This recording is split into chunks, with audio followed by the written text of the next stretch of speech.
오늘 제가 나눌 말씀은요, 더욱 내 마음을 지키라입니다. 보시면 잠언 4장 23절을 같이 읽었습니다. 모든 지킬 만한 것 중에 더욱 내 마음을 지키라, 생명의 근원이 이에서 남이라 그랬습니다. 무엇보다 우리가 마음을 지키는 그 이유는 생명의 근원이기 때문에 그렇다는 것입니다. 왜냐하면 주님이 오신 것은, 우리 예수 그리스도께서 오신 것은 생명을 주러 오셨고요, 그 생명을 풍성히 주러 오셨습니다.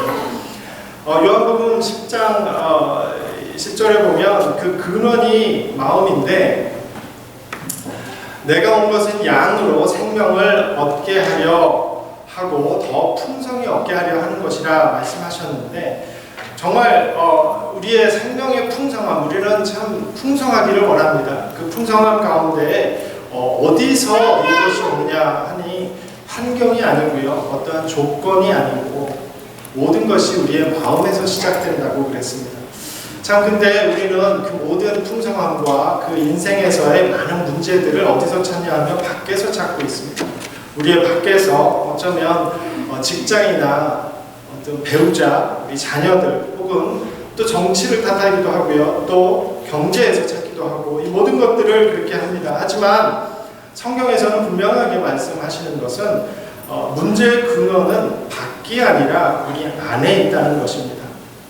어떻게 우리가 이 안에서, 이 모든 것들이 그 마음 안에서 생기는 것인데, 예를 들자면 이것입니다. 우리에게는 참 이런 생각들이 있죠. 보면 우리는 굉장히 외모에 신경을 많이 씁니다. 저도 그렇고 제 아내에 대해서 계속 듣는 잔소리는 선크림 좀 발라랍니다. 정말 안 바르고 싶은데, 계속 끈적거리는 것이 싫고 뭐가 싫어서 안 바르고 싶은데 계속 바르라는 거죠. 까매진다고. 원래 까만데 어쩌겠습니까? 계속 그런 것들, 우리는 정말 외모를 계속 신경을 쓰고, 우리는 보이는 것에, 어쩌면 외적인 것에 많이 신경을 쓰지만 정작 우리 안은 어떤 상황인지를 잘 감지하지 못할 때가 있다는 겁니다. 우리는 이 마음을 지키기 위해서 늘 깨어 있어야 하고요, 또 늘 경계하면서 우리는 있어야 하는데 말입니다. 그렇다면 우리의 지금의 상황은 어떨까요? 참, 우리의 상황은 그렇습니다. 우리는 보통 이렇게 생각합니다. 나는 그렇게 나쁜 사람 아니야. 나는 그렇게 남들처럼 간음하거나 살인하거나 어떤 도둑질 이런 것도 안 했어. 나는 나쁘게 어떤 누구를 폭력하지도 않고 남에게 해를 끼치지 않는다라는 생각을 하기도 합니다. 그러면서 우리가 또 생각하는 것은 정말 정작 우리는 먹는 것에 대해서 얼마나 굉장히 조심스럽게 먹는지 모르겠습니다. 우리 건강을 위해서. 다이어트 하면서 정말 좋은 음식이라는 음식은, 제가 마트에 가서 포도 한 송이에 15불, 20불 하는 거 보고 깜짝 놀랐습니다. 그게 한국 마트에서 보니까 그게 무슨 하여튼간 뭐 굉장히 비싼 포도더라고요. 깜짝 놀랐습니다. 그랬더니 이게 뭐 올게닉이고 뭐 한국에서 왔고 맛있고, 근데도 못 먹었습니다. 도저히 손이 안 가더라고요, 그 가격이. 우리는 좋은 거라면 어떤 값어치를 대고서도 그것을 하기로 합니다.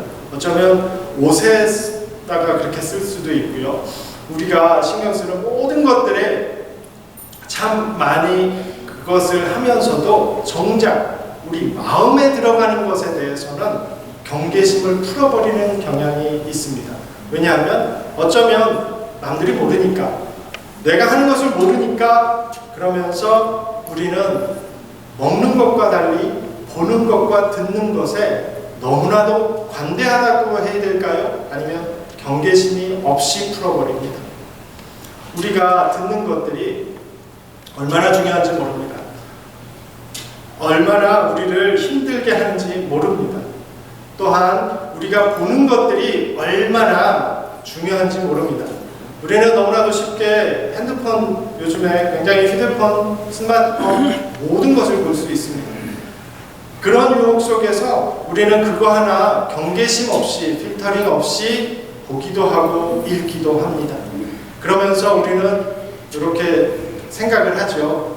남들도 다 그래 라는 말로 우리는 그렇게 할 때가 있습니다. 정작 우리의 속은, 우리의 마음은 점점 더 타락되어 가고 더 미움과 분노와 경쟁과 그 모든 악한 것들이 우리 마음속에서 계속 자라고 싹트고 있는 것을 모른 채 말이죠. 특히 음란은 어떻습니까? 우리 남자들이 가장 힘들어하는 것이 그 부분 아닐까 싶습니다. 물론 여기 에센트로 교회는 아닐 것이라고 생각합니다. 하지만 저 같은 경우도 얼마나 이런 눈으로 볼 수 있는 것들이 얼마나 유혹들이 많은지요. 어떤 필터링도 없습니다. 막는 것도 없습니다. 길거리 다니다가도 보입니다. 이럴 때 얼마나 우리가 이것을 지켜내느냐, 이 마음을 어떻게 지켜내느냐는 것입니다. 분냄에 있어서 우리는 마음을 지키지 않고 놔두면요, 어떤 마음들은, 이 마음들은 미움을 품으면 증오가 되고 그 증오가 마음의 병을 일으킵니다. 그리고 그 분노가 마음에 품게 되면요, 증오가 되고 증오는 어떤 일도 가능하게 만들어 버립니다. 그 행동이 꼭 그 분냄이, 그 분노가 행동에 옮기지 않아도 마음의 병은 병입니다. 그리고 이 병은요, 몸이 아픈 것보다 더 심각한 것이 마음의 병이라는 것입니다. 보이지 않기 때문에 더 치료하기 힘들고요, 더 고치기 힘든 병이 되어버립니다. 그리고 그것이 우리를 가두어두는 감옥이 되어버립니다. 우리 자신을 그 속에 가두어버리고 그 감옥이 되어 나의 존재를 가두고 자유를 잃어버린 죄의 종으로 계속 살게 만들어 버리는 것입니다. 하나님께서는 이렇게 얘기하십니다. 예레미야 17장 9절을 보시면 만물보다 거짓되고 심히 부패한 것은 마음이라 누가 능히 이를 알리오마는 그랬습니다. 그렇습니다. 그냥 어떠한 물건보다 더 들어오는 것, 어떠한 것보다 더 들어오는 것, 어떠한 것보다 더 심히 부패한 것은 우리 마음이라는 것입니다. 하나님께서 말씀하십니다. 문제는 우리가 나쁜 행동을 하느냐 마느냐 이것이 아닙니다. 문제는 우리의 마음이 이미 왜곡되어 있다는 것입니다. 완전히 왜곡되어 있습니다. 죄는 그렇게 작동합니다. 어떻게 작동하냐면 겉으로는 다 괜찮아 보입니다. 그렇지만 우리가 마음에 방치한 분노와 음란과 비교함과 질투와 또 험담들은 우리 영혼의 상태를 여실히 보여주고 또한 밖의 모습보다 우리의 안이 얼마나 심각한지를 보여주는 것입니다. 저는 낚시를 굉장히 좋아하는 사람은 아닙니다. 근데 어릴 때라고 해야 되나? 죄송합니다. 지금도 어립니다. 저는 그렇게 생각합니다. 그 낚시를 잠깐 하겠다고 누가 하기 때문에 낚싯대를 사고 그리고 미끼를 샀습니다. 뭘 샀냐면 지렁이를 샀습니다. 그래서 낚시를 하러 갔는데 호숫가에 가서 하루 종일 낚시를 했는데 한 마리도 못 낚았어요.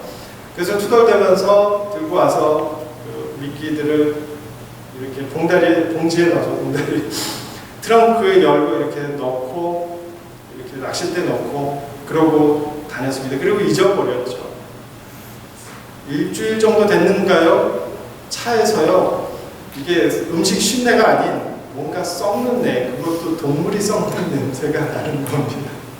제가 그래서 이게 어디서 날까 굉장히 고민을 해서 이게 왜 이 차에서 이런 냄새가 날까 하고 고민을 하다가 갑자기 생각난 게 그 지렁이가 생각이 난 거예요.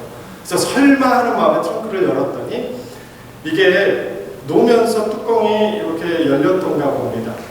그러니까 이 지렁이들도 살겠다고, 아시죠? 지렁이가 온대 구석으로 들어가서 거기서 부패가 된 것입니다. 지렁이 통은 깨끗했고요. 아무것도 없었지만 지렁이는 온갖, 그래서 차를 닦고 닦아도 제가 좀 약간 깔끔증이 있긴 한데 닦고 닦아도 결국에는 차를 정말 팔았습니다. 그것 때문에, 냄새 때문에 그걸 다 못 찾았어요. 결국에. 하지만 어떻게 해서든 해소했는데요. 보이지 않았습니다. 트렁크는 깨끗했고요. 그러니까 정말 우리가 볼 때 우리의 마음이 얼마나 그런 상황들인지를 어쩌면 이거보다 더 심하지 않을까. 주님께서는 그렇게 말씀하십니다. 우리의 마음이 문제라는 것입니다. 우리의 부패된 그 마음. 그렇다면 우리는 왜 마음을 지키지 못할까요? 겉과 모든 것이 다 완벽해 보이고 좋아 보이지만 실제로 우리 마음이 그렇다라는 것을 하나님께서는 알고 그렇게 말씀을 하실 때 우리는 정말 나도 지키고 싶습니다. 왜 못 지킬까요? 이것에 대해서 우리가 생각을 해봅니다. 그렇다면 이 중요한 질문 가운데 우리는 알면서도 분노를 품고요. 음란을 소비하고요. 그리고 남을 판단하고 또 마음속으로 미워하고 있습니다. 네, 마태복음에서 보면 마태복음 15장에서 입에서 나오는 것은 마음에서 나오나니 이것이 사람을 더럽게 하느니라 그랬습니다. 우리가 어떤 하는 행동보다 더 입에서 나오는 것이 더 더럽게 만든다라는 것이죠. 문제는 우리가 몰라서가 아니라 우리의 마음의 방향, 사랑이 잘못되어 있기 때문이라는 것입니다. 이게 잘 들으십시오. 이 부분이 굉장히 중요합니다. 우리는 하나님보다 인정받는 것을 더 사랑합니다. 하나님 사랑하는 것보다 인정받는 것을 더 사랑하고요. 우리는 하나님보다 쾌락을 더 사랑하고요. 우리는 하나님보다 내 자존심을 더 사랑합니다. 우리의 마음은요, 그 사랑하는 것을 따라가게 되어 있습니다. 우리가 마음에 품고 있는 것이 어쩌면 그것이 우리가 사랑하는 것입니다. 그렇기 때문에 하나님께서는 나를 첫 번째 계명이 무엇인가 하면 첫 번째 계명, 가장 우리에게 보내신 그 계명 중에 첫 번째는 나 여호와 하나님을 온 마음과 성품과 한국말에는 목숨과까지다라고 말씀을 하십니다. 누누이 구약부터 신약까지 하나님을 모든 것으로 모든 마음을 통틀어서 전심으로 하나님을 사랑하라는 그 말씀이 이것인 것입니다. 근데 우리는 우리의 마음이 계속 다른 것을 사랑하고 있기 때문입니다. 우리의 마음이 그런 모든 방향이 잘못되어 있기 때문에 그렇습니다. 그래서 우리가 생각할 때 우리의 마음은 중립적인 생각이 아닙니다. 절대 중립적이 될 수가 없고요. 이 마음은 그 사랑하는 대로 우리의 삶이 따라가게 돼 있고 그렇게 하게 돼 있습니다. 그래서 우리의 마음은 예배의 자리가 되어 있습니다. 우리의 마음은 성전이라고 얘기를 합니다.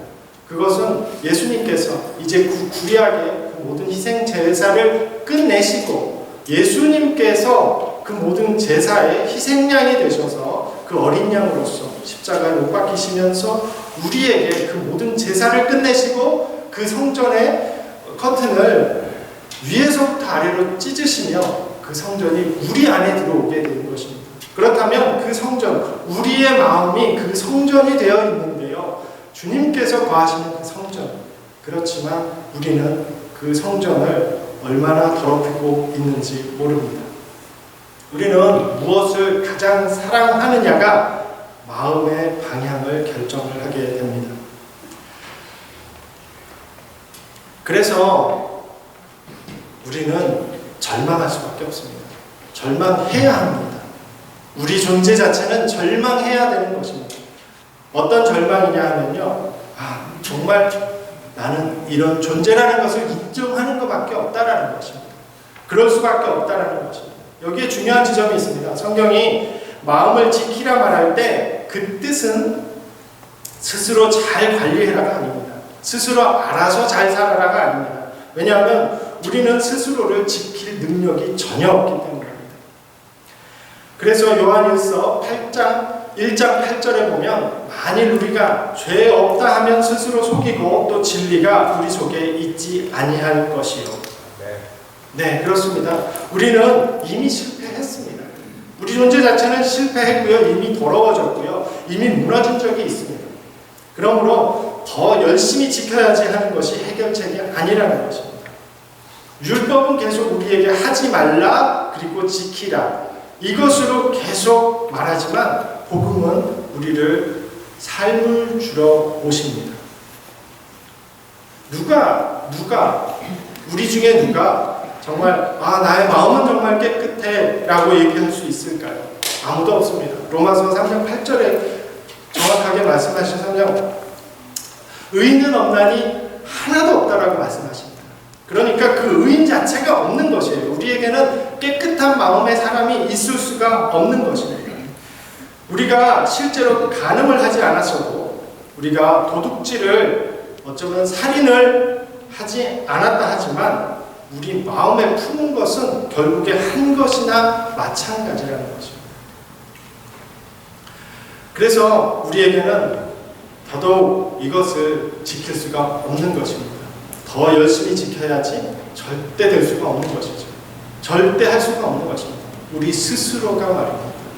내가 결단을 하고 나는 깨끗하게 살 거야, 나는 정말 이렇게 살 거야 라는 것은 그건 어불성설, 말도 안 되는 얘기고요.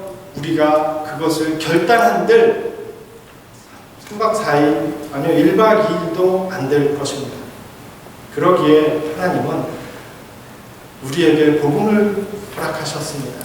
그 복음, 하나님이 새 마음을 주신다는 것입니다. 하나님은 이렇게 약속하십니다. 에스겔에 보시면 에스겔 11장 19절에 내가 그들에게 한 마음을 주고 그 속에 새 영을 주며 그 몸에서 돌 같은 마음을 제거하고 살처럼 부드러운 마음을 주며 내 율례를 따르며 내 규례를 지켜 행하게 하리니 그들은 내 백성이 되고 나는 그들의 하나님이 되리라 말씀하셨습니다. 이것이 복음입니다. 이것이 복음입니다. 그것은 하나님께서는 절대 너 스스로 알아서 해라, 너 스스로 깨끗해져라, 너 스스로 지켜라 라고 얘기를 안 하십니다. 그것이 아니라 내가 너에게 새 마음을 줄게 라고 말씀을 하십니다. 잘 보셔야 될 것이 에스겔은 구약입니다. 아직까지 예수 그리스도께서 오시지 않았습니다. 하지만 그 구약은 예수 그리스도께서 오심을 계속 가르치고 있고 나타내고 있습니다. 그러면서 에스겔이 환상 가운데 주님이 주신 그 말씀을 말할 때 이 마음을 얘기를 합니다. 이 마음은 다른 말로 말씀하시면 성령님이십니다. 성령님이 우리 안에 오신다는 것입니다. 그리고 그 성령님이 새 마음을, 우리 돌 같은 이 마음을 새 마음으로 주시겠다는 것입니다. 부드러운, 살처럼 부드러운 그 마음을 말입니다. 참 얼마나 감사한 말씀인지 모르겠습니다. 우리가 주님과 연합해서 새로운 피조물이 되면 주님은 새 마음을 주신다고 하십니다. 그 부드러운 마음 주신다는 것은 주님의 마음을 품고 주님의 말씀을 새기고 지키게 되어 주님의 백성이 된다는 것입니다. 주님은 우리로 내가 알아서 내 마음을 지키라, 그것이 아니라 주님이 새 마음을 주시고 친히 예수 그리스도께서 내 마음에 오셔서 그 마음을, 그 삶을 살게 하신다는 것입니다. 우리가 이 예수님을 따른다라는 그 말은요, 우리는 예수님과 연합한다라는 말이 되고요, 또 다른 말로는 예수님이 그 십자가에 돌아가신 그 죽음을 우리도 함께 따르라라는 것이라는 것입니다. 그 죽음, 실제 못 박아서 죽는 것이 아닌 우리의 영이, 우리의 삶이, 나의 자아, 내 존재가 주님 앞에 드려지는 것을 이야기를 합니다. 그러기에 그 믿음이라는 것입니다. 그것이 또한 누가복음에 보면 나 자신을 부인하고 나를 부인하고 십자가를 지고 나를 따르라라는 말씀은 또한 나를 부인한다는 것이 결국에 나를 부인하고 십자가 그리스도를 우리 안에 받아들이고 그 삶으로 산다는 것입니다.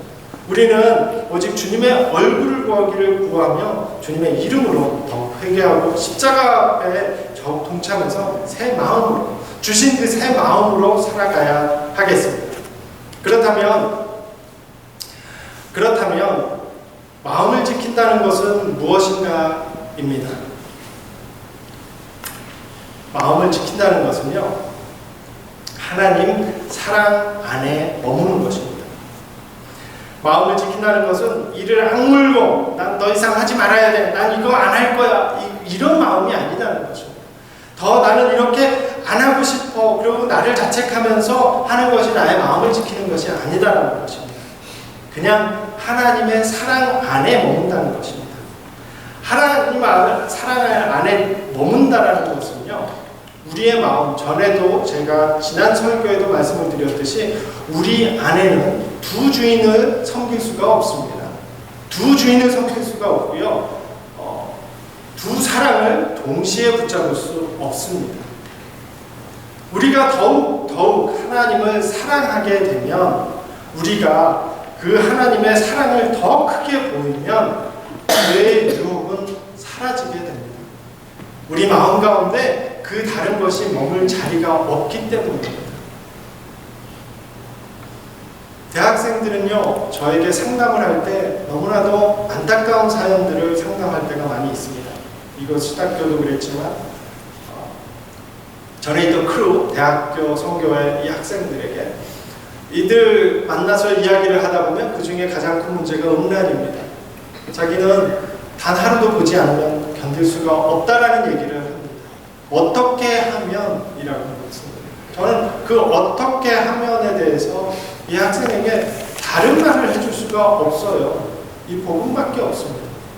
예수 그리스도께서 얼마나 너를 사랑하시는지 그 사랑을 받아들이고 더 예수 그리스도를 사랑할 수 있는 그 마음을 계속 전하게 됩니다.